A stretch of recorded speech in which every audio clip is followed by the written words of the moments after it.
So guys, this may potentially be the most neglected and least talked about vehicle over the past few months, but may actually be the most important vehicle to Tesla's entire lineup over the next few years. As we all know by now, Tesla is planning to refresh and overhaul the entire design of the new Model Y dubbed Juniper. This is going to be bringing some really fantastic features that you can see from the rest of the lineup. Some of the more notable features would be the ambient lighting and the stockless design, but then Tesla is also going to be packing all the best features from their premium lineup, so you can expect a 120 volt outlet, vehicle to grid, a powered frunk, and so much more. All of this is coming with the expectation that the Model Y is going to continue being the best value and the best selling electric vehicle in the world. With the refresh model expected to launch in the next couple of months, there is always the worry of a sales decline, so Tesla has done everything in the power to avoid this from happening by re-educating their staff, dropping the APR to 0%,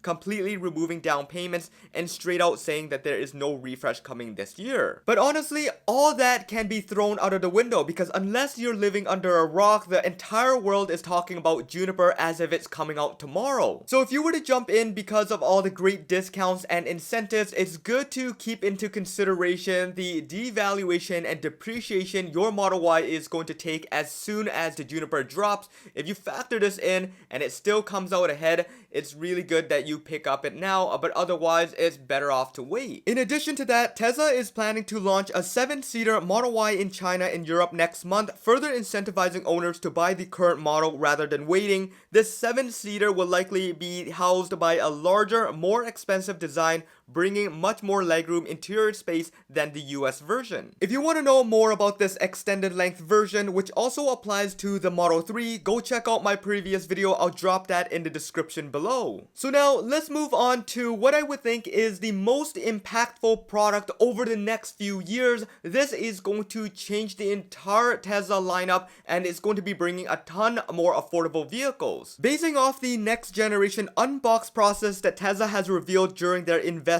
Day event, it is set to dramatically lower vehicle production cost, and estimates suggest that the prices could be slashed as much as 50%, enabling construction of vehicles in significantly smaller factories. In addition to this, it is going to simplify and allow Tesla to launch 2 new platform of vehicles, with the entire project being dubbed Project Redwood. The first out of these 2 vehicles have been confirmed to be the upcoming Robotaxi. Basing off of the unbox process, it should be much smaller and a simpler design. In just recent days, we were also able to confirm this with a leaked prototype Robotaxi driving around the Warner Bros. Studio. It was much smaller and much more compact than any car existing in the lineup. We are just about 2.5 weeks before the event takes place, and Tesla is setting up and preparing a ton of things, with the most important Robotaxi sitting in a trailer right behind a Robotaxi.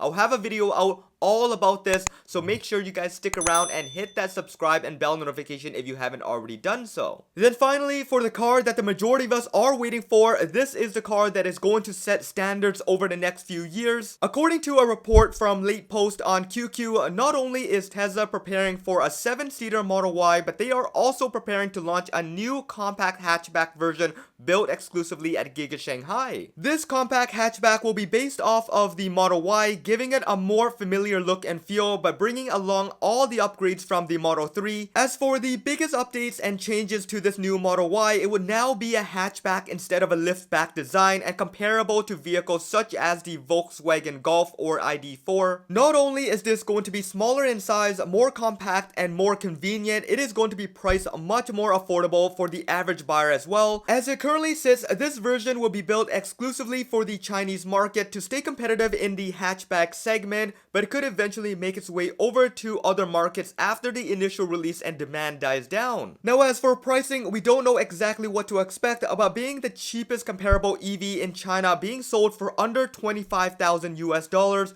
We can expect the new Model Y hatchback to be sold around the same price. So yeah, there you guys have it. I can't believe that this news hasn't already blown out all over the web. This Model Y hatchback is going to be one of the best vehicles. Europe especially is waiting for this to drop, as this is their primary sold vehicle segment in those countries. So this is something that literally is going to expand all over the world, and it's going to be so much more affordable. It's going to be so much better and so much more practical than the Model 3 trunk design. This is something that we are going to be looking for over the next few months to see what Tesla has and what they are planning. Now, the ETA is going to be set out for Q1 of 2026 as being the release date, so we'll look out for that. We'll see what else is coming out, but I will be keeping an eye out on everything and updating you as quickly as possible. So make sure you stick around and hit that subscribe and notification bell if you haven't already done so. And also follow me on Twitter at HeyJohnE. You will hear everything over there first, and you can chat with me anytime. I'll respond as quickly as possible. This should be it for this one. I hope you guys enjoyed it. This is John once again. Peace out.